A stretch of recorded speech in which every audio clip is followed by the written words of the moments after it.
Iya, Pak. Pertanyaan saya berkali-kali kalau baca Perjanjian Lama, saya kesel juga. Kenapa setelah kepala atau misalnya Yosua atau siapa gitu mati atau itu orang Israel itu kembali lagi, Pak, murtad, kembali lagi murtad. Apakah mereka tidak mengajarkan kepada keturunannya atau karena mereka itu diam-diam aja gitu? Dan itu dihukum sama Tuhan bukan cuma satu orang loh Pak, seluruh bangsa itu gitu Pak. Ya itu aja Pak. Karena yang murtad juga seluruh bangsa itu gara-gara satu orang itu ngajak semua murtad. Karena mengapa, saudara? Saudara, ini kecenderungan. Saya sendiri melewatinya. Saudara, saya dari kecil keluarga miskin, tapi saya diajarkan takut akan Tuhan, mengasihi Tuhan Yesus. Dan keluarga saya mengajarkan yang begitu, walaupun ya dengan segala keterbatasan mereka. Artinya ayah saya, ibu saya mengajarkan, tapi mereka sendiri tidak sepenuhnya melakukan. Serius saudara ya. Banyak orang mengajarkan, tetapi dia tidak melakukan. Kenapa? Karena mereka, iya kami kan manusia biasa, penuh dengan kelemahan. Jangan ikuti teladan kami, ikutilah Yesus. Karena orang tua dan pendeta ngomongnya begitu, saudara, sehingga mereka tidak disiplin. Hari ini saya hidup dalam disiplin iman. Ya, nanti saya cerita lagi. Nah, sekarang saudara-saudara, banyak orang ya tidak berani berkata ikutilah teladanku seperti aku ikuti teladan Kristus. Jadi ketika menghadapi masalah, orang-orang ini kan dengan seenaknya sendiri bikin ngawur-ngawur. Kenapa?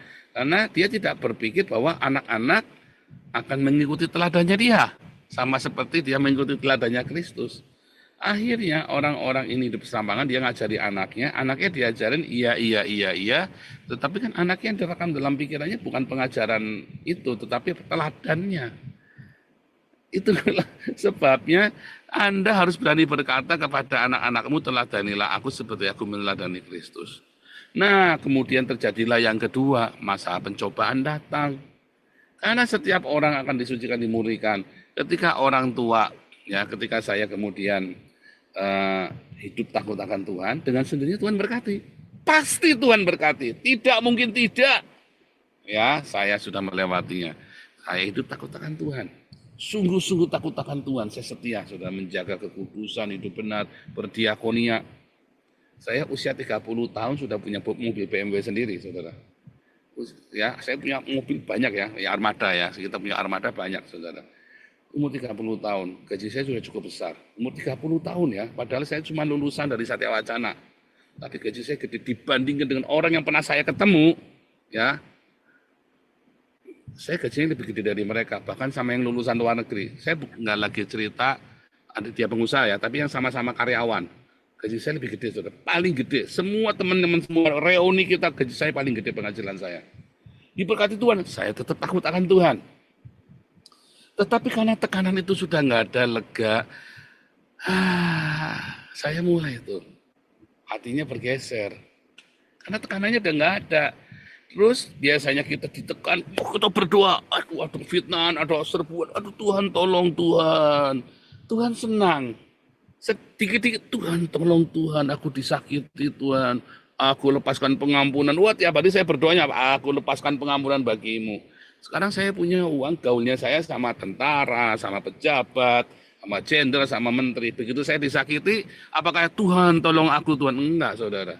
Sungguh saudara ya, waktu saya di Palembang, waktu saya disakiti, saya nggak bilang Tuhan tolong saya, saudara. Saya pegang di Palembang itu kan kita udah mulai bawa pistol kan, dengan kemana-mana kan. Aduh, zaman tahun 2002, 2003 itu orang di Palembang semua pengusaha pasti punya pistol ya. Kita lumrah. Terus saya bilang, abang tolong aku, bukan Tuhan tolong aku, saudara. Sungguh ya, sungguh Pak Iman. Saya beneran ya, saya itu sudah tidak berdoa Tuhan tolong aku, tapi berdoanya abang.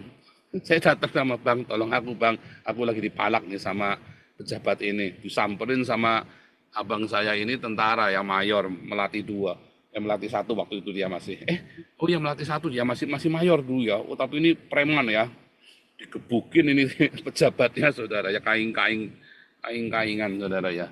Sudah nggak Tuhan tolong saya, abang tolong saya. Dan saya nggak takut semua, tak lawan semua, so, preman-preman. Sampai saya punya ayah angkat preman apa semua. Tapi saya masih tetap jaga kekudusan loh. Hanya tadi tidak Tuhan tolong, tapi abang tolong. Sampai Jakarta, saya balik Jakarta, PD saudara, menteri apa semua. Nah itu adiknya Taufik Kemas itu kenal saya tuh saudara. Zaman dulu ya. Kita kalau untuk apa duduk makan internet, Pak Sofi Sudirman segala macam. Waduh saudara ya. Gubernur Sumatera Utara itu si Rosian Arsyad itu ya kenal baik saudara ya. PD saudara. Tetapi saya masih jaga kekudusan tuh Pak. Tidak akan langsung brutal, enggak pelan-pelan Tuhan geser. Tadi mulai Tuhan tolong saya, abang tolong saya. Akhirnya saya bergeser. Benar-benar ketika dalam ini, wah emosi saya. Kamu menghina saya ya.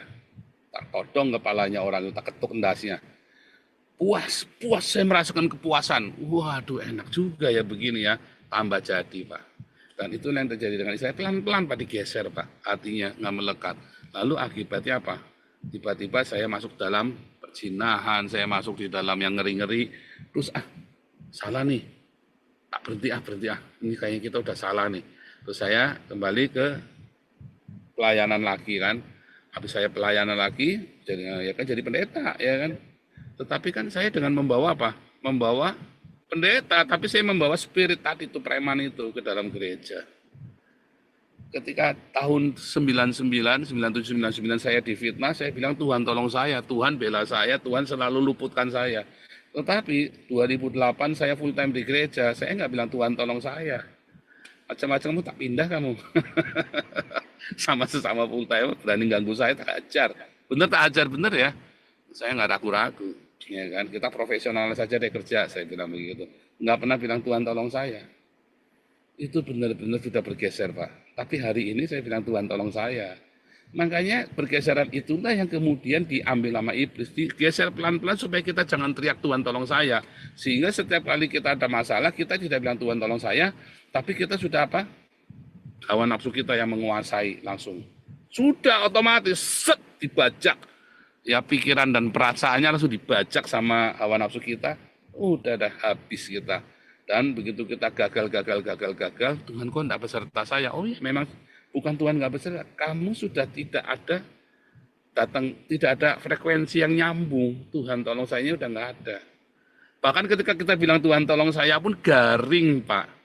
Itulah sebabnya Israel teriak-teriak sama Tuhan, Tuhan tidak tolong, bukan Tuhan enggak mau tolong. Tangan Tuhan tidak kurang panjang, telinganya tidak tuli, tapi dosa-dosa mula yang menghalanginya. Apa hawa nafsu kita, Pak? Kita maunya tolong Tuhan, iya, tapi kamu nunggu. Ya nyatanya coba kita pengurus-pengurus. Tolong Tuhan, iya, tapi nunggu. Akhirnya apa? Ya udah utang. Bukannya nunggu, malah utang. Utang konsumtif, ya utang ya kan? Kan nunggu Tuhan, nggak tahan. Kenapa hawa nafsunya kita, duluin kita. Bukannya Tuhan. Kayak contoh-contoh di Eropa nih. Kemarin saya khotbah ya di Belanda itu ya.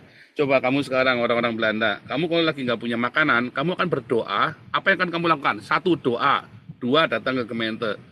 Mereka selalu bilang apa? Pertama datang ke Gemeente, tidak akan berdoa karena sudah hawa nafsunya dan duluin dulu.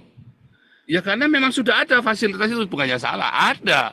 Tetapi orang akhirnya nggak berdoa karena makmur, akhirnya mereka dipaksa berdoa, akhirnya habis karena kemakmuran itu. Makanya Tuhan ngajari di mana hartamu berada, di situ hatimu ada. Tuhan ngajari supaya kita berdiakonia, kemakmuran. Nah, Israel itu lupa memberi makan janda, anak yatim, gelandangan itu orang asing. Waktu itu seperti itu, Pak. Makanya ditegur sama Tuhan, kamu melalaikan janda-janda dan anak yatim, dimarahi sama Tuhan. Karena itulah yang membuat Israel yang jaya itu kemudian jadi meninggalkan Tuhan, tidak ingat sama Tuhannya. Begitu Pak Iman. Lalu anak-anaknya nonton, mengulangi hal yang sama kesalahan orang tuanya. Gitu ya. Dan itu terjadi sama kita, sama saya, sama Anda semua. Ayo ngaku. Ya kan, tapi coba Anda belajar, Tuhan tolong. Ya. Terus silakan.